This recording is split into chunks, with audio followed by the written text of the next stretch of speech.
Graça e paz, abençoados. Graça e paz, abençoados. Vamos prosseguindo aqui no entendimento os ensinos fast food da graça, na parte 8, tá? Vamos prosseguindo aqui. Vamos recomeçar aqui com Mateus capítulo 13, no verso 24 ao 30. Mateus 13, 24 ao 30. Mateus 13... Mateus 13, Mateus 12, 43 ao 45, me perdoe. Mateus 12, 43 ao 42. Mateus 13 é a parábola do joio, né? Que nós já falamos. Agora vamos ler Mateus 13, Mateus 13 é a parábola do joio. Mateus 12, 43 ao 45. Diz assim, ó. Jesus diz assim: e quando o espírito imundo tem saído do homem, anda por lugares áridos, buscando repouso, e não encontra.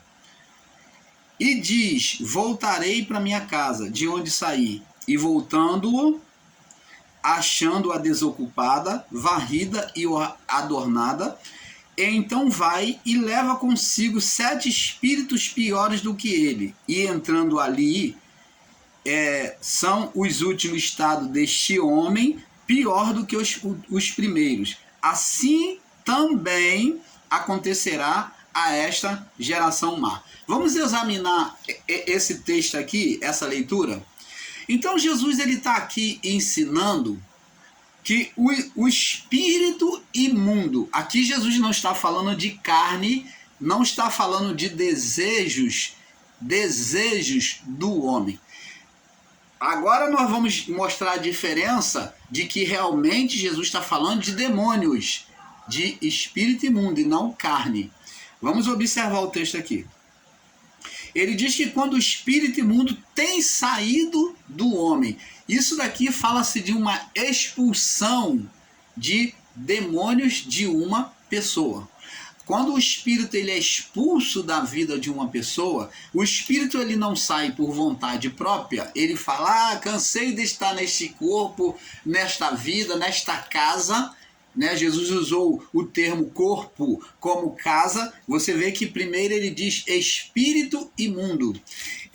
Tem saído de uma casa, do homem, anda por lugares desertos. Árido significa desertos, distante, desertos sem vida, né? Então, o que nós podemos entender é que o espírito, quando ele é expulso, os demônios, quando é expulso da vida do homem, em nome de Jesus, ele faz uma longa distância, ele é lançado numa longa distância, em lugares distantes da vida desta pessoa, no chamado deserto, lugares áridos, lugares desertos, num lugar bem distante. Agora, eu não posso estar aqui demonstrando aonde é que fica esse lugar distante, porque a Bíblia ainda não me dá a capacidade, eu não tenho capacidade ainda bíblica de poder descrever isso para vocês. Até aqui, nós, o canal Luz da Graça, não temos essa capacidade de descrever aonde é este lugar deserto. Aonde é este lugar deserto. Então isso aí, por enquanto, é uma incógnita, é um mistério que não foi revelado a nós. Pelo menos nós não encontramos na palavra qual é este lugar deserto, no plano espiritual. Então, e nem no plano físico. Então, aqui demonstra que eles vão para um lugar deserto, ou lugares áridos, que é a mesma coisa, áridos, deserto. E eles vêm buscar um outro pouso, um outro lugar, repouso, para ele repousar, para ele morar, habitar. Então está falando de uma chegada deles a um lugar para eles repousar, para ele morar. E quando eles não encontram, e não encontram, agora o verso 44 diz assim, nós estamos fazendo uma análise desse texto aqui. Então eles dizem consigo mesmo, é a vontade deles, voltarei para minha casa. Então o demônio ele diz, eu vou voltar para minha casa. Então ele quer regressar para um lugar aonde já tem as condições dele, um lugar que ele já estava acostumado a habitar. Então ele, quando ele é expulso, ele tenta voltar. É isso que está dizendo. Ele busca voltar para esta vida. Aí ele diz, então voltarei para minha casa. Agora Jesus está usando o corpo físico, a vida humana, como uma casa de habitação de demônios. Será que esses irmãos ensinadores em graça não podem entender isso? Que Jesus ele não fala de carne, ele fala de demônios mesmo, espírito maligno, ele diz espírito imundo. E ele coloca agora como uma casa e diz, voltarei para a casa de onde saí. De onde saí. E voltando, achando-a desocupada, achando-a sem a presença de Deus, uma pessoa que não busca as coisas de Deus, as coisas espirituais, né, se submeter ao Criador, conhecer o Criador. Então, ele achando a casa desocupada, Deus não ocupou ainda esta casa, ela não deu espaço para Deus, não colocou Deus dentro dela. Ela não deu esse espaço para o Espírito Santo ocupar esta casa, o Espírito de Deus ocupar, achando-a desocupada, varrida de quê? Das coisas boas, né? Das coisas boas, da disciplina, do amor, da palavra de Deus, da obediência à palavra de Deus. E adornada, achando-a desocupada, varrida e adornada. Então, quando existe adornos, a pessoa não tem nada de Deus nela. Ela não tem Deus, ela não busca Deus, ela não tem nada de Deus. E ela está adornada de desejos carnais, malignidade, pensamentos maus, obras más pela carne. Então, o que diz a palavra? Então, vai quem? O espírito maligno, o espírito imundo. Leva consigo, o ambiente é favorável, ele leva consigo 7 espíritos, está escrito bem claro, não é carne, 7 espíritos, aqui é espíritos piores do que ele. Ele então agora vem reforçar para nunca mais sair, ele buscar não mais sair daquela vida, piores que ele, e entrando, habitam ali. E são os últimos atos deste homem. Olha quem era a casa. Olha quem era a casa deste homem. São os últimos atos deste homem, falando da natureza humana, piores do que o primeiro. Aí ele vem falar assim, ele vem comparar. Assim também, ele não está falando assim acontecerá a esta geração má. Não, ele não está dizendo assim acontecerá essa geração má. Não, ele não está falando para a geração da época dele, não. Só não. Ele disse assim também, significando que aconteceria com qualquer pessoa carnal, com qualquer vida que desobedecesse a Deus. Então a palavra também é porque se refere a outras pessoas. Então ele diz, assim também, que é comparativo, está acontecendo com vocês, acontece com o homem que não busca Deus, assim também vai acontecer com esta geração. Agora ele está falando para esta geração dele. Assim também acontecerá com esta geração má. E existem irmãos aí, ensinadores em graça, que diz que Jesus estava falando isso só para aquela geração. Eles não leem o texto, não examinam o contexto e diz que ali não é a natureza humana, não. Não, aqui Jesus não está falando nada para homem, aqui não é demônio, aqui é carne. Não, aqui é uma lei mosaica de condenação, que vinha a condenação 7 vezes. Verdade, na lei mosaica, aquela pessoa sentenciada carnal, maligna, a pessoa maligna, ela era sentenciada 7 vezes mais o pecado. Se ela prosseguisse, ela repetisse, ela estaria pela lei mosaica condenada 7 vezes. Então Jesus, ele pega essa lei e mostra que a lei da condenação espiritual é a mesma, que se a pessoa ela não se desprender da carnalidade, do pecado, os demônios vêm sentenciar. Lembra que Jesus disse que os demônios seriam os vossos próprios juízes? Ele diz: eu não expulso demônio por Beelzebu, eu expulso pelo Deus de Deus. Agora, os demônios serão os vossos próprios juízes. Eles serão os vossos próprios juízes. Então, Jesus está mostrando que no plano espiritual, os demônios iriam usar a lei para condenar o quê? Aquela geração. Então, você vê que os demônios, eles se apropriavam da lei, como o ser Satanás, né, na criação. Então, eles usavam a lei para poder ter legalidade de condenar o homem como o ser Satanás, o inimigo, o inimigo que plantou o joio na criação de Deus. Você está entendendo, abençoado? Agora, diante disso daqui, o irmão Paulo veio trazendo por esse caminho já, a parte 8 dos ensinos fast food da graça. Então, agora vamos falar sobre a tormenta no mar. Por quê? O irmão Paulo trouxe essa palhinha porque existem pessoas que dizem que demônios não existem. Demônios são coisas, o daimon são a carne do homem. Então ele diz que é a carne do homem, que é o daimon. É o daimon. Oh, abençoados. Aí, o que entra eles a falar? Vem falando um absurdo, ensinando um absurdo, dizendo até, meus amados irmãos, que a tempestade levantada em meio ao mar não foi diabo, não foi espiritual de demônios, não foi o Satanás que levantou a serpente, a tempestade em meio ao mar. Seria isto verdade ou não? Vamos explicar.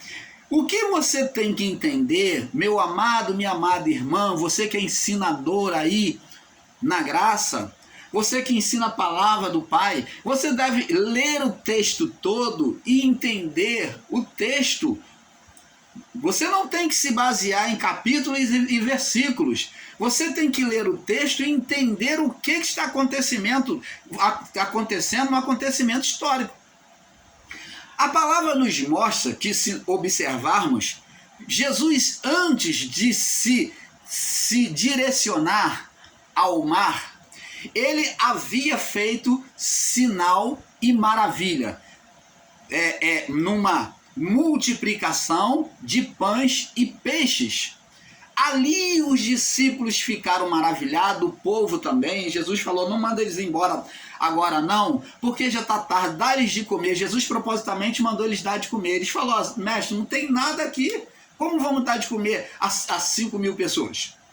Aí ele falou: a não ser que tem aqui uma criança que tem apenas 5 pães e 2 peixinhos. Mas essa quantidade, mestre, não daria para saciar todo mundo. Então Jesus levanta aos céus, multiplica e dá de comer aquela população todinha, 5.000 pessoas. Ele alimentou 5.000 pessoas, um milagre sobrenatural. Aquele acontecimento abriu uma fé tão sobrenatural no povo como nos discípulos. Agora, diante disso, Jesus ele vai orar e depois ele vai pegar o barco. Ele vai pegar o barco, né? Ele vai pegar o barco e vai de caminho, manda os discípulos ir de caminho a Gadara. Jesus está ali a caminho de Gadara. Leia o texto, meu irmão, minha irmã. Você que é ensinador em graça, você que está ensinando, leia o texto e veja que o propósito de Jesus era chegar em Gadara. Ele direcionou os discípulos aí para Gadara. Gadara era uma cidade dominada por demônios, uma cidade que era o ninho, o foco deles. A maior parte dos demônios estavam ali em Gadara, aonde era dominado pelo Império Romano, e nas suas festas, nas suas orgias, e ali havia criadores de porcos, havia ali, próximo ali, tinha ali a gruta do deus Pan, o deus da adoração de mito dos judeus e de muitos romanos, deus Pan. Então preste atenção, o povo estava numa idolatria total ali em Gadara, e estavam ali vivendo sobre a lei, sobre a condenação da lei. Estavam ali diante da lei totalmente em condenação, porque criando porcos, que era condenação da lei. Esses porcos eram, eles criavam para oferecer no templo lá romano, aonde lá se faziam as orgias com os soldados romanos, o imperador romano, as festas de orgia e profanação ao Deus deles lá, aos Zeus deles. Então ali tinha uma festa de idolatria, oferecia carne aos ídolos, carne de porco. E ali a festa ia até de madrugada no outro dia. Quando se acabavam as festas, a sobra da carne que não foi consumida era vendida no mercado lá em Gadara. Você está vendo? Agora vamos entender. Jesus em meio ao mar, para não sair muito, ele ali está a caminho. E olha bem, aí levanta-se uma tempestade, e então os discípulos, que a maior parte ali era do mar, né, pescadores experientes, se apavoraram. Ora, pescador experiente se apavorando em meio a uma tempestade, foi uma bruta tempestade sobrenatural.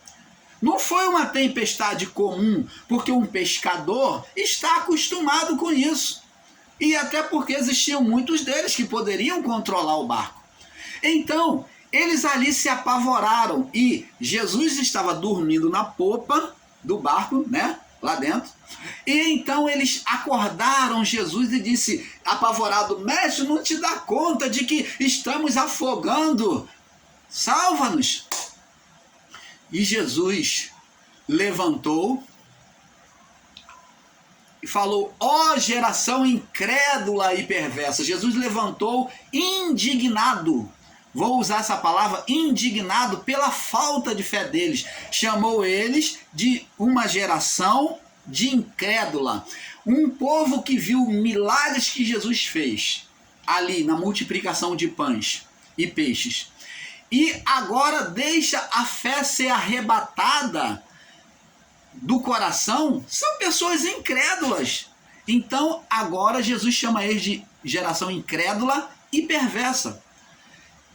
Até quando estarei convosco? Jesus levanta e ele repreende. Diz a palavra que ele repreendeu. Repreender é fazer uma expulsão, é fazer uma oposição ao estado da natureza. Então, se você ensina que aquela tempestade era a manifestação do próprio Deus, você está sendo errôneo, porque o pai lança uma tempestade e o filho vai lá combater. Opa, Jesus mesmo disse e ensinou que reino dividido não subsiste. Ora, porque não ficará de pé uma casa dividida por si mesmo? Não ficará de pé, porque cairá. Como é que Jesus vai fazer uma oposição, repreender uma obra de Deus? Se foi Deus que estava fazendo, ele tinha que apenas agradecer. Falar: pai, graças te dou, porque é o Senhor que está fazendo isso. E acalmar os discípulos: ó, vão ficar calmos, porque é o pai que está fazendo. Ou então ele não fazia nada, já que era o pai, ele continuava e falava: não, é meu pai que está fazendo. Continuava a dormir.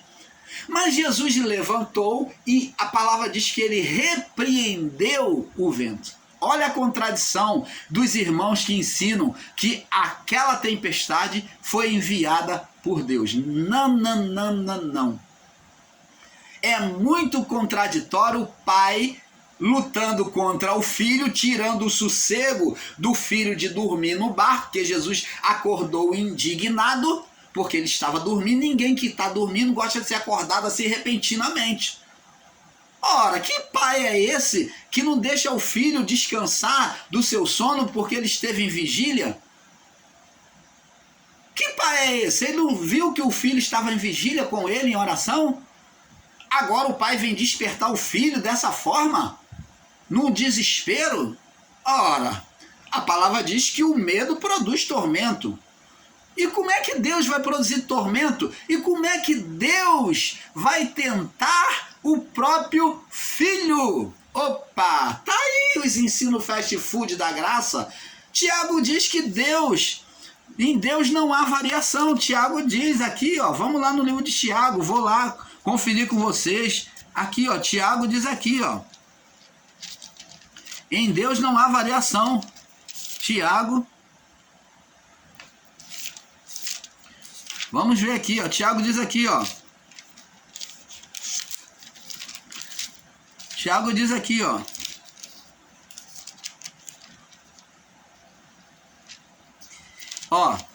ele diz aqui, Tiago 1,17, toda a dádiva, tudo aquilo que é bom, olha o que Tiago diz, Tiago 1,17, toda a dádiva, ou todas as coisas boas, dádiva é presente, coisas boas, dádiva é presente, coisas boas, graça.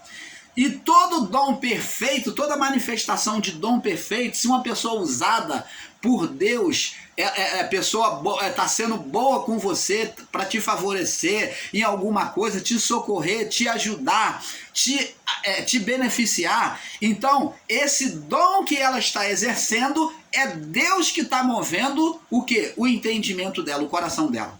Então, toda boa dádiva e todo dom perfeito vem da onde? Do alto. Então de Deus só vem o bem, descendo do Pai das luzes, que são os espíritos, que somos nós, luzes, pequenas luzes aqui dentro de nós, no espírito. Aí diz, em quem não há mudança nem sombra de variação. Então, se Deus é luz, ele não faz sombra, meu irmão. Deus não faz sombra, não tem variação, que é a luz e a luz fica fraca. Jesus disse, vós sois a luz. Nós sim temos variação. Se a vossa luz for pouca, não se acende a luz e se coloque sobre o alqueire, embaixo da cama, mas se coloca no luzeiro. E se a vossa luz for pouca, com grandes trevas serão. Então, como é que pode? Deus é luz, né? Diz aqui, descendo do Pai das luzes, em quem não há mudança e nem variação. Você está vendo? Em Deus tem mudança, ele é bom e agora ele é mau, ele é bom com o filho e agora ele vai lutar contra o filho, colocar os discípulos em desespero em meio ao mar. Vocês que ensinam assim, os que ensinam esse ensino fast food da graça, não entenderam a palavra do Pai.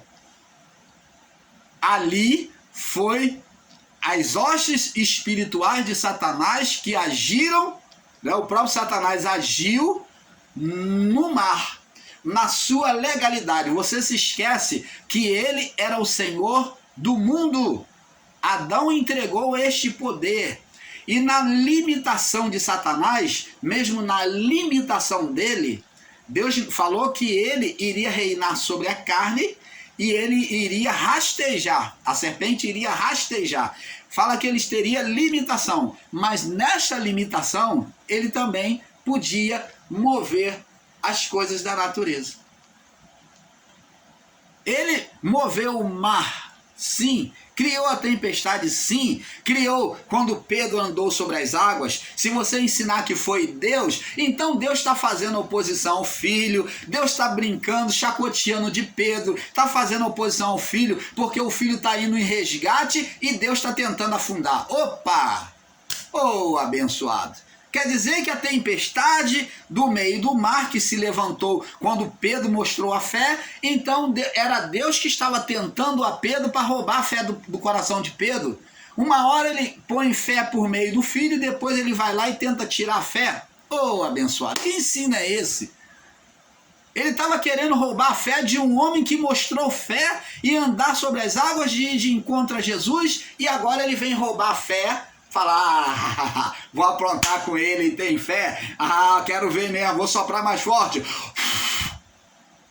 Pelo amor do Pai, abençoados. Esse ensino está parecendo até ensino dos 3 porquinhos, aonde vai lá, o lobo vai lá e sopra mais forte para derrubar a casa. Assim eles estão fazendo com Deus, como um lobo mau, que é Deus e depois é lobo mau, e vai lá e sopra mais forte para Pedro afundar. Sopra mais forte no mar para desesperar os discípulos que estavam no barquinho. Opa, pelo amor do Pai. Vocês não estão vendo que eles estavam a caminho de Gadara e Satanás levantou e Jesus ele repreendeu as forças da natureza? E as palavras dos discípulos foi essa: quem é este que até a fúria do mar, o vento e o mar lhe obedece? Jesus, o poder dele estava acima da manifestação do ser espiritual Satanás.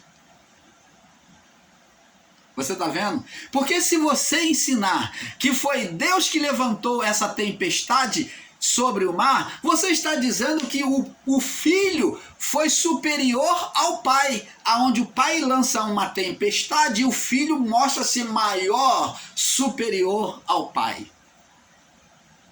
Canal Luzes da Graça, abrindo o seu entendimento na perfeita revelação da palavra do Pai. Então, abençoado, não. Aquela tempestade foi uma força espiritual levantada em meio ao mar por Satanás e as suas hostes. Por quê? Porque eles estavam a caminho de Gadara. Era para tentar impedir, para fazer eles voltar para trás. Ou afundar o barco. Agora, observa a palavra que após a tempestade, eles chegam na praia, né, em Gadara, e após eles descerem em Gadara, na praia ali, no lugar seco, logo lhe vem ao encontro um homem possesso de uma legião. E a legião, olha a atitude dos demônios, logo se prostra, diz a palavra. Por que eles vêm logo se prostrando? Jesus não pediu eles para se prostrar, Jesus não repreendeu nada, não falou nada na vida daquele homem que não se sujeitava a ninguém, aquele homem totalmente perturbado. Como é que esse jovem gadareno, que os grilhões não podiam prender, mas diante de Jesus ficou mansinho, implorando misericórdia, se prostrou de joelhos e o adorou, dizendo: Jesus, Filho do Altíssimo, vieste nos atormentar antes do tempo? Ora, então agora você vai entender que esses demônios, esse império, foi o que levantou a tempestade, tentando impedir que Jesus chegasse à praia. Quando eles foram vencidos, o que o vencido na batalha faz? Ele se prostra, ele tem que se render. E foi a posição demonstrada de que eles foram vencidos em meio ao mar. Por isso que eles já se prostraram. Jesus, quando os discípulos, ele deu autoridade aos discípulos para expulsar demônio, curar e pregar a palavra, aos 70, os 70 voltaram, regressaram com alegria, dizendo: Mestre, em teu nome até os demônios nos sujeitaram. Jesus disse: eu via daqui Satanás cair como um raio do céu. Ora, o que Jesus estava dizendo? Estava dizendo que os poderes das forças de Satanás estavam caindo por terra, ele estava perdendo espaço com a pregação do Evangelho de Cristo. Então, a força deles estava sendo minada, estava caindo. Era como, por exemplo, os discípulos tentando matar a serpente e dando no rabo da serpente, nas costelas da serpente, mas eles não mataram, mas eles já estavam o quê? Já estavam golpeando a serpente. Jesus, quando disse, eu via Satanás cair como um raio, Jesus estava dizendo que os discípulos estavam conseguiram golpear a serpente, mas eles não conseguiram matar. Porque o golpe de misericórdia, né, quem deu foi Cristo na cruz. Ele esmagou a cabeça da serpente. É o golpe da morte. Ele esmagou, né, a cabeça da serpente com a sua entrega na cruz. Então, vê aqui, amados, que o porquê que os espíritos imundos se prostram diante de Jesus e o adoram. E imploram misericórdia, porque eles já foram vencidos. Vieste nos atormentar antes do tempo. Ele já sabia quem era Jesus. Jesus, filho do Altíssimo, vieste nos atormentar antes do tempo, já que eles já foram vencidos, já que tu vai nos expulsar, nós já perdemos mesmo, é isso que ele está dizendo, já que nos expulsa, já que tu vai nos expulsar, já que ele expulsou a tempestade, né? Ele repreendeu essa tempestade, já que tu vai nos repreender, permite que entremos na manada de porcos, que venhamos permanecer aqui. Então, Jesus, na legalidade do Império das Trevas, eles poderiam ficar naquela região porque eles se colocaram mediante a palavra da condenação da lei, criação de porcos. Então, Jesus permitiu que eles passassem por os porcos, e os porcos, ao eles passarem, se afogaram, despenhadeira abaixo, né, caíram no mar, e então agora o jovem está liberto. Você está entendendo, amado? Canal Luzes da Graça, trazendo a perfeita revelação do Pai a vocês. Nós vamos agora passar para a parte 9, porque é um pouco aqui, um pouco ali. Vem outra revelação aí para vocês. Paz.